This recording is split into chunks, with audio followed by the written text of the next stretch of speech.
Norway just shipped 500 kilograms of seafood, 116 kilograms of brown cheese, and 6,000 oranges, all the way from Scandinavia to the United States.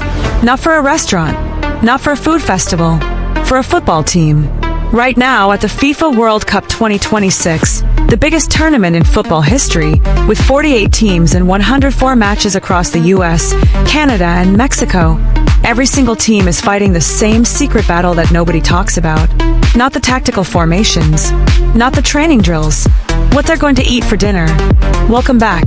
Today we are going fully behind the scenes at the World Cup, and I'm not talking about the goals or the drama in the stands. I'm talking about the exact food, the exact daily schedule, the recovery science, and the bizarre rituals that the world's best footballers use to survive a World Cup. Because here's the thing most fans don't realize. At this level, nutrition isn't a side topic. It's literally the difference between winning and losing. Stay until the end, because I'm going to tell you which team's diet actually sounds like a Viking feast, and why Erling Haaland's favorite cheat meal might surprise you. Let's get into it. Before we talk about the food, you need to understand why the food matters so much. Because most people assume these players just eat healthy and leave it at that. The reality is completely different. A professional footballer running through a World Cup match covers between 10 and 13 kilometers per game. They're sprinting, changing direction, jumping, and making split-second decisions, all at the same time. And here's the brutal number. A 90-minute World Cup match in heat and humidity depletes the body's glycogen stores, the carbohydrate fuel stored in your muscles and liver, almost completely. On top of that, players can lose 2 to 3 liters of fluid through sweat in a single match. That's not a small number. At even 1% dehydration, your decision-making starts to drop. At 2%, your sprint speed slows measurably. Dr. Rafaela Farrison, a nutrition scientist at Georgia State University, which hosted World Cup 2026 matches in Atlanta, put it this way. The late-game fade you see in players, the slower sprints, the mistimed passes, the poor decision-making in the 85th minute, that's not fitness, that's largely nutrition, and the right pre-match fueling can delay it, even if it can't eliminate it entirely. So when we talk about what players eat, we're not talking about personal preference. We're talking about engineered, precise, tested fuel plans designed by nutritionists, dietitians, and sports scientists who travel with every major national team. Now let's talk about what that actually looks like, day by day. Let me walk you through a real World Cup day. Not match day, just a regular training day in camp. 6:30 a.m. wake up. The first thing elite players do is not check their phone. It's hydrate. Most national team nutritionists have players start the day with 500 milliliters of water, sometimes with electrolytes added before any food. This rehydrates the body after 8 to 10 hours of no fluid intake during sleep. And about that sleep, elite players at the World Cup are targeting 9 to 10 hours per night.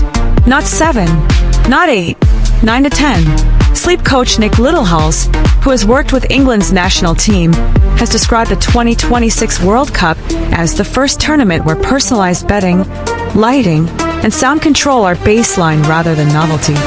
Let me say that again. England reportedly brought custom mattress toppers and personalized sleep kits built to each player's individual body weight and sleeping preference to their hotel base in Kansas City. Sleep coaches are now going into hotels before the team arrives, checking every room. How loud is the air conditioning? Are there spotlights above the bed that trigger the wrong hormones? Can you fully block the light? This is not a luxury. This is recovery science. Because one bad night of sleep before a match can reduce your sprint speed, your reaction time, and your decision-making measurably. 8 a.m. breakfast. No player is skipping breakfast at the World Cup. Not a single one. The morning meal for a World Cup player is heavy on protein and complex carbohydrates with healthy fats. Typical options include eggs, scrambled, poached, or as omelets, alongside avocado, whole grain toast or oatmeal, fresh fruit, Greek yogurt, and nuts. Messi, for example, famously overhauled his diet in 2014, working with Italian nutritionist Giuliano Poser.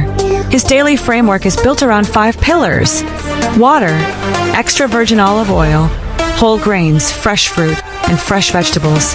Poser's core philosophy: Sugar is the enemy. He's been quoted saying, "Sugar is the worst thing for the muscles. The farther Messi stays from sugars, the better." And it's not just Messi. World Cup players across the board avoid refined sugars, highly processed foods, carbonated drinks, and heavy fried foods in the days leading up to a match. 10 a.m. to 12 p.m. training. During training, hydration is constant. Players are drinking water and electrolyte solutions before, during, and after every session. At this World Cup, with matches being played in extreme heat in several U.S. cities, FIFA introduced hydration breaks mid-match, and the science behind those breaks is serious. Players receive individualized hydration plans based on their own sweat rate and body composition, calculated by team nutritionists. 12:30 p.m. lunch. Post-training lunch is typically the biggest meal of the day. This is where the carbohydrate loading happens. Pasta, rice, potatoes, and bread, alongside lean proteins like chicken, fish, or turkey. Salads, roasted vegetables, and healthy fats rounded out. Many national teams travel with their own chefs who prepare culturally familiar meals. And this brings us back to Norway, because their story is genuinely one of the most interesting things happening at this World Cup. I need to dedicate a whole section to Norway, because this story is incredible. When Norway qualified for the World Cup for the first time in 28 years, they last appeared in 1998. They didn't just pack their boots and jerseys. They shipped 500 kilograms of Norwegian seafood, 116 kilograms of brown cheese, which is this distinctive caramelized Norwegian product unlike anything else in the world, and 6,000 oranges. Their team chef, Erling Haaland, who has cooked for the Norwegian national team for 35 years, traveled with them to Greensboro, North Carolina. And his reasoning was simple. The team is in America. America is the birthplace of the global fast food industry. They had just qualified for their first World Cup in nearly 3 decades. This was not the moment to risk digestive problems from a sudden change of diet. And Erling Haaland, the man who scored twice in Norway's opening 4-1 win against Iraq, his personal nutrition philosophy is remarkable in its simplicity. He's spoken openly about eating raw milk, eggs, sourdough bread, steak, honey, fish, and vegetables. No ultra-processed food. No shortcuts. Just whole foods consistently. Norway isn't alone in this approach. Multiple national teams at the 2026 World Cup traveled with their own chefs, their own food supplies, and their own cultural comfort foods, because sports science has proven something important. Sudden dietary changes can disrupt gut health, sleep quality, and energy levels in ways that directly impact performance. Teams that have been eating one way for an entire domestic season don't suddenly switch meals in a World Cup training camp. The science says to maintain familiarity. Keep the same meal times. Keep the same foods. Keep the same rhythm. And this leads to something genuinely fascinating, the cultural dimension of World Cup nutrition. At the World Cup, food is never just fuel. It's identity. It's culture. It's a connection to home when you're thousands of miles away under enormous pressure. Think about what this tournament actually is. 48 nations, 48 completely different food cultures, all converging in 3 countries. And every team's nutrition tells a story. Brazil's players are eating traditional home-style spreads, the everyday rice and beans and grilled meats of Brazilian family tables, not elaborate restaurant food. Ronaldo, competing at what may be his final World Cup, remains famously connected to bacalhau à brás, the Portuguese salt cod dish. It's his comfort food, his connection to home. Mohamed Salah's reported comfort meal is kos hari, Egypt's iconic street food. A mix of rice, lentils, macaroni, tomato sauce, and crispy onions. A dish that costs almost nothing in Cairo and tastes like home in a way no 5-star hotel buffet can replicate. Son Heung-min, Korean barbecue. Haaland, kebabs. He's spoken openly about his love for Turkish cuisine as an indulgence. Here's what I find genuinely beautiful about this. These are the most elite athletes on the planet. Their every meal is monitored, their every calorie logged, their recovery time to the minute. And still, when the pressure peaks, they go back to the foods their mothers made, the foods they grew up eating. Because sports psychology knows that a player who feels comfortable, who feels connected to home, who feels culturally grounded, that player performs better than one who is isolated and homesick. food is never just food. Alright, let's get specific. Because match day nutrition is where the real science kicks in, and it's more detailed than most people realize. 3 to 4 hours before kickoff, the pre-match meal. This meal is almost universally the same across elite teams. Carbohydrate heavy, moderate protein, very low fat and fiber. Why low fiber? Because fiber slows digestion, and the last thing you want before a match is your digestive system doing heavy work while your muscles need the blood. Typical pre-match meals. Pasta with light tomato sauce and grilled chicken. White rice with lean protein. Boiled or baked potatoes. White bread with peanut butter and banana. Notice the pattern. Simple, fast-digesting carbohydrates. The goal is to top up glycogen stores without putting strain on the gut. 1 to 2 hours before, the light snack. At this point, most players have something small and easily digestible. A banana, a rice cake, an energy gel or bar, increasingly used at elite level. Yogurt or a small protein shake. During the match, hydration plus gel hits. The water breaks FIFA introduced this tournament aren't just about cooling down. Nutritionists time them for gel intake. Many players take a caffeine or carbohydrate gel at halftime or during water breaks. And speaking of caffeine, it's a major performance tool at this World Cup, but a precise one. Research shows that caffeine in controlled doses sharpens reaction time and reduces perception of effort. But as one nutrition scientist pointed out, caffeine lingers for 5 to 6 hours. Take it too late in the day, and it wrecks your night's sleep, which wrecks your recovery, which means your next match suffers. Players and their nutritionists treat caffeine like a scalpel, not a hammer. Within 30 minutes of full time, the recovery window. This is arguably the most critical nutrition moment of the entire match day. The 30-minute window immediately after a match is when the body's muscle cells are most receptive to absorbing carbohydrates and protein. Miss this window, and recovery is noticeably slower. Most elite teams have recovery nutrition waiting in the dressing room within minutes of the final whistle. Chocolate milk, genuinely one of the most researched recovery drinks in sports science. Protein shakes combined with fast carbohydrates. Rice cakes with peanut butter. Pasta salad or sushi, both are reportedly used by Messi's club Inter Miami. And then, the post-match dinner.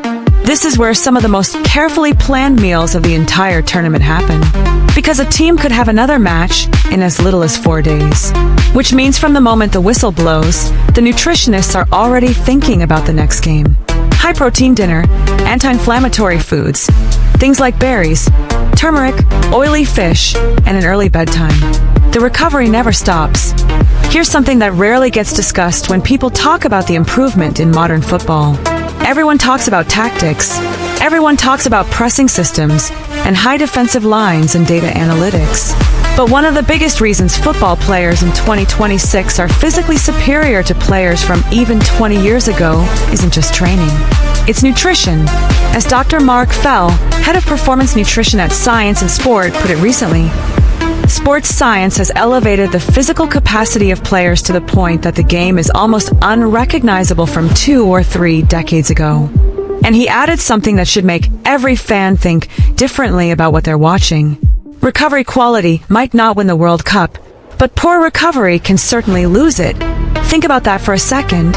You can have the best squad, the best manager, the best tactics, and if your nutritionist gets it wrong, if the wrong food gets served at the wrong time, if a chef gets sick and the team eats unfamiliar food, if the sleep protocol breaks down, you can lose. That's how tight the margins are at this level. Norway knew this. They loaded a cargo plane with 500 kilograms of fish rather than risk it. That's not paranoia. That's professionalism.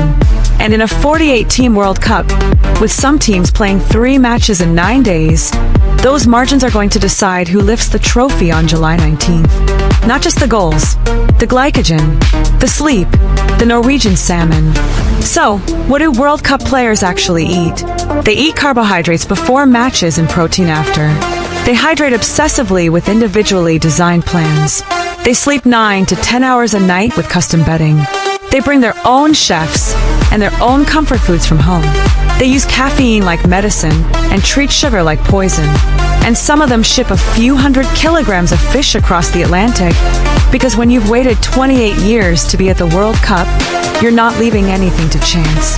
If you enjoyed this video, honestly, the like button costs you nothing, and it helps this channel massively.